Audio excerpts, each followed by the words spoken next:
Welcome back to another video. If you're new here, hello, my name is Dani. Welcome to my handbag channel where I love talking about handbags.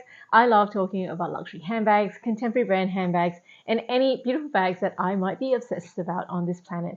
If you like that kind of content, certainly subscribe, turn on notifications because I would love to have you back in all my videos.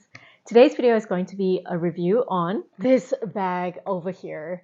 So, you might have seen from the thumbnail already, this is one of the worst purchases that I have made along my luxury purchasing journey. This doesn't count unboxing fails, so what I mean is when I open up a box and the bag instantly disappoints me for one reason or another. This is more like the unboxing was fine, but after the first time I used the bag, I realized that it is not for me. So as beautiful as I think the bag is, and for as long as I have wanted a piece from the Murakami collection in my possession, unfortunately, this bag really hasn't worked out. Its main issues are its weight, its size, and its structure. It makes it extremely impractical to use. I mean, in the unboxing video, I did mention many times how heavy the bag was.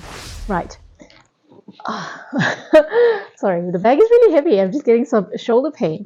That's probably contributing to the weight of the bag. Whew. I need a rest. My arms are tired. I'm just going to put her down for a minute because she's so heavy. My goodness, when I picked up this bag for the first time, I was like, holy goodness gracious, it is so heavy. So I have weighed it now and it weighs 1.4 kilograms when it's empty with the strap inside. Sorry, I jumped straight into the video. I should have given you like a roundabout or a presentation of the bag. So this is what it looks like in the front.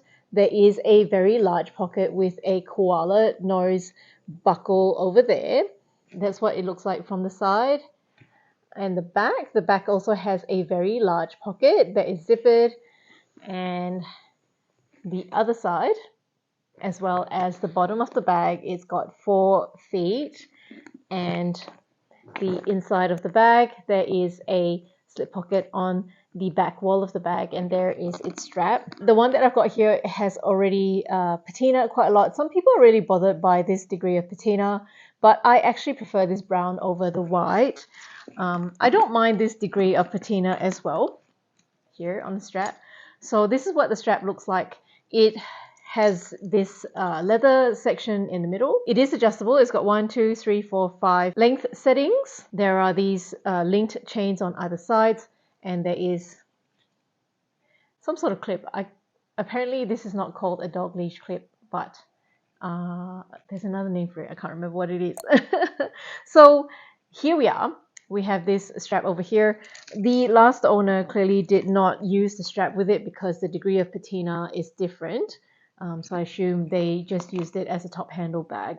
So as I said, the bag is really heavy and I'm here having to shift positions multiple times in order to hold it up to the camera. Now, I know that in recent times we have complained a lot about Louis Vuitton quality. I have realized as well that the canvas from Louis Vuitton nowadays are lighter, and that's because they use a thinner canvas. And now I get it. The lighter canvas is more practical compared to the older, higher quality canvas. But it's a trade-off. It is so heavy that, in my opinion, it's impossible to use, I'd have to say. If I didn't already mention it, I've gone ahead and weighed it. Empty, just with the strap on the inside of the bag, it weighs 1.4 kilograms. So when you go ahead and put things in, especially for a bag like this, well, the expectation that I have is that when I carry such a large bag, I'm actually needing the capacity of the bag for whatever I'm doing that day. In which case, I will fill up the bag quite a lot. And oh man, it got so heavy. I guess the other issue is maybe if a bag is this heavy, but it has, you know, a different way of being carried other than just on the shoulder, say a backpack, the weight of it might be a bit more forgiving. So I'm here having to use 2 hands because I can't use 1 hand. In terms of how I tried to carry it, I did try and put it straight on my shoulder just like this. But because the bag is so wide down the bottom, it got really uncomfortable, and it meant that the outside shoulder strap kept falling off because of how broad the base was, as opposed to a bag that was quite flat that would just lean against your body. And having to constantly hold it up like that, I have to say, was really annoying. It's definitely not a hands-free sort of bag. You definitely need one arm, one tired arm to be lugging it around all day as you run around doing your errands. It fits a whole lot of things, as long as it's not really like a laptop that has a width that is longer than the height of this bag. It will fit in. Like even a tablet would go in, a water bottle, an umbrella, lunch would even go in. But I would say this bag, it would be practically impossible to use. So on the day that I went out, because I was somewhat worried about how heavy it was, and generally, you know, I also don't carry my luxury handbags when I'm with my daughter, I deliberately picked a day when I was going out on my own. And I only went out to the shops maybe for about 3 hours. No, I did not appreciate having this bag with me.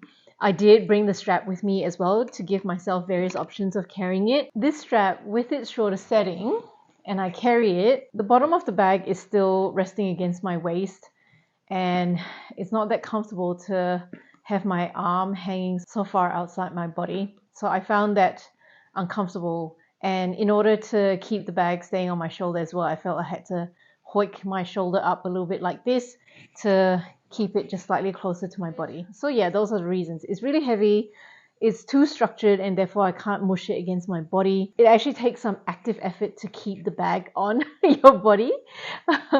And also it's because of its sheer design where the base at the bottom is so broad. So I have to say, who is this bag suited for? The museum. So having said that, I think if you're someone who likes to display the Murakami pieces, because I hear that some of the other Murakami pieces are really heavy as well. For example, the Speedy 30. Some people purchase it just for display. They put it in their cupboard somewhere or in their office. If that's all you wish to do with this bag, go ahead and do it. Oh, I should have mentioned as well, this on the inside I think is Alcantara, which is a luxurious kind of, I think it is a form of suede leather, I'm not really sure, but they're used inside luxury cars, and you know, people make a big deal out of it. I think the fact that this is leather as well on the inside, it adds weight to the bag. And of course all this hardware as well adds weight to the bag. I don't know if this is 24 karat gold. Someone tell me in the comments whether at that time Louis Vuitton did that. In any case, it doesn't all stay anyway. If you look at the zipper pull over here, some of that gold has come off that zipper, and you can see the silver underneath. But I guess the other person who might like a bag like this is someone who is planning to take the bag apart and use it as spare parts. Like potentially you could reuse the hardware, but I think if you say want to get a larger piece of canvas to make a smaller SLG, someone might purchase this. The condition of the canvas and the print and the silk screen on this bag is pretty good. Like if I show you at the bottom, it all still looks really vibrant. That's the bottom, and there's another large piece of canvas at the back over there, and that's in pretty good nick. The only portion where the silk screen has peeled off a little bit would be right here at the bottom of this pocket. If I can show you, yeah, so that's over there, that one and that one. That's the only wear and tear of the silk screen on this bag. So what am I planning to do with this bag? I certainly am planning on selling it.